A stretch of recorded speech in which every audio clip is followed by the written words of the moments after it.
बहुत समय पहले की बात है। एक खुशहाल गांव हुआ करता था। लेकिन उस गांव की तकदीर जब बदल गई, जब उस गांव में एक खतरनाक चुड़ैल आ गई। तो जानते हैं इस गांव की पूरी कहानी। रूही चुड़ैल से बार बार कहती रहती है कि तुम लोगों को क्यों मारती हो। चुड़ैल रूही से कहती है कि यही नियम है, अब तुम्हारे गांव वालों को सबको मरना होगा और आज तुम्हारी बारी है। रूही के बार बार कहने पर चुड़ैल को बहुत ज़्यादा गुस्सा आ जाता है और वो रूही पे गुस्सा करने लगती है। उसके बाद वो शांत होती है और अपनी तलवार दिखाते हुए इशारा करती है और रूही को तेज़ी से मारने लगती है। वहाँ पे खड़ी औरत बोलती है कोई नहीं बचेगा, सबको मार देगी, और रोने लगती है। और साथ में जो आदमी होता है वो भी रोने लगता है। थोड़ी देर बाद जब चुड़ैल का गुस्सा शांत होता है तो वो औरत को कहती है अब तुम्हारी बारी है, और उसको तलवार दिखाते हुए इशारे करती है कि अब तू भी नहीं बचेगी, और आदमी को भी दिखाती है कि तू भी नहीं बचेगा। उसके बाद वो वहाँ से चली जाती है।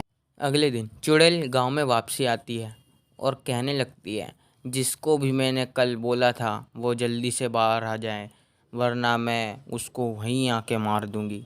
उसके बाद चुड़ैल शांत हो जाती है, लेकिन काफ़ी देर तक आवाज़ ना आने के बाद चुड़ैल को काफ़ी ज़्यादा गुस्सा आ जाता है। और उसके बाद वो कहती है कि अब तुम में से कोई नहीं बचेगा, मैं सबको उसके घर में घुस के मार दूंगी। उसके बाद चुड़ैल अपनी शक्तियों की मदद से वहाँ से उड़ते हुए उन लोगों के घर तक पहुँच जाती है। जब वो चुड़ैल पहले घर के नीचे आती है तो वो कहती है जल्दी बाहर निकलो, तुम्हारी बारी है, मैं तुम्हें नहीं छोड़ूंगी। उसके बाद चुड़ैल शांत होती है और अंदर से आवाज़ आने लगती है कि यहाँ से चली जाओ, तुम कितना ही बुलाओ हम बाहर नहीं आएंगे। ये सब सुन के चुड़ैल को काफ़ी ज़्यादा गुस्सा आ जाता है। उसके बाद वो चुड़ैल वहीं पर बैठ जाती है और ज़ोर ज़ोर से मंत्र पढ़ने लगती है।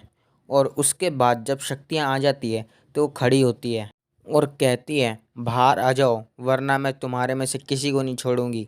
चुड़ैल कहती है अगर तुम बाहर आओगे तो सिर्फ एक जना मरेगा, और अगर नहीं आओगे तो मैं तुम सबको मार दूंगी। तभी अंदर से आवाज़ आती है यहाँ से चली जाओ। चुड़ैल को ये सब सुन के बहुत ज़्यादा गुस्सा आ जाता है और वो चुड़ैल गेट पे तेज़ी से लात मार के उस गेट को तोड़ के अंदर चली जाती है। जब वो चुड़ैल अंदर चली जाती है तो अपनी तलवार की तरफ इशारा करते हुए बोलती ये देख रहे हो, तुम अब नहीं बचोगे, मेरे बुलाने पर भी तुम बाहर नहीं आए। चुड़ैल तेज़ तेज़ हंसने लगती है और उनको कहती है तुम दोनों मरोगे। तभी वो औरत कहती है कि हमने तुम्हारा क्या बिगाड़ा है, तुम हम सबको क्यों मार रही हो। वो औरत अपने आप को बचाने के लिए चुड़ैल को मारने लगती है, लेकिन चुड़ैल उस औरत को एक लात मारती है और औरत मर जाती है। औरत का पति कहता है मैं तुम्हें नहीं छोड़ूंगा, और तेज़ी से गुस्सा करने लगता है। चुड़ैल बोलती है अच्छा इतनी हिम्मत। तभी उन दोनों में लड़ाई चालू हो जाती है, लेकिन चुड़ैल अपनी शक्ति की वजह से उसको मार देती है और उसके बाद वहाँ से जाने लगती है। चुड़ैल बहुत ज़्यादा गुस्सा थी और अपने शिकार की ओर जाती है। तभी चिंटू बाहर आता है क्योंकि वो दूसरे कमरे में था और उस वजह से वो बच गया, और वो आके रोने लगता है। और उसके बाद वो खड़ा होता है गुस्से में और कहता है मैं इस चुड़ैल को नहीं छोड़ूंगा, मैं इसे मार के रहूँगा। उसके बाद चिंटू गुस्से में घर के बाहर जाने लगता है और उसके मन में सिर्फ एक ही बात होती है, चुड़ैल का खात्मा। वो वहाँ से गांव से तेज़ी से भागने लगता है क्योंकि उसे पता होता है कि अगर चुड़ैल उसके पीछे आई तो उसको भी नहीं छोड़ेगी। उसके बाद चिंटू काफ़ी देर तक भागने के बाद पहाड़ों में चला जाता है। उसके बाद वो वहाँ पे जाके रुकता है और वहाँ पे रुक के सोचने लगता है कि अब मैं इसको कैसे हराऊँ, मैं क्या कर सकता हूँ। ऐसे काफ़ी ज़्यादा सवाल चिंटू के मन के अंदर चल रहे होते हैं। उन सवालों को चिंटू अपने मन के अंदर रख के आगे की ओर बढ़ जाता है। शाम होने लगती है और चिंटू को वहाँ पे एक गुफा मिलती है। चिंटू कहता है मैं आज इसी गुफा में रुक जाता हूँ क्योंकि बाहर और भी ज़्यादा जंगली जानवर घूम रहे होंगे।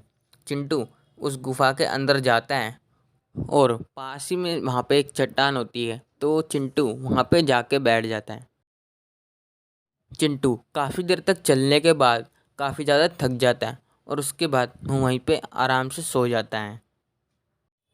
हेलो फ्रेंड्स, मेरा नाम है सोमदत्त पचेरवाल, और अगर आपको ये वीडियो अच्छी लगी है तो वीडियो को कर दीजिए लाइक, और अगर आपने हमारा चैनल अभी तक सब्सक्राइब नहीं किया तो हमारे चैनल को सब्सक्राइब कर दीजिए, क्योंकि आज रात 9 बजे आप लोगों को पता लगने वाला है कि कैसे चिंटू उस चुड़ैल का खात्मा करेगा। Thank you.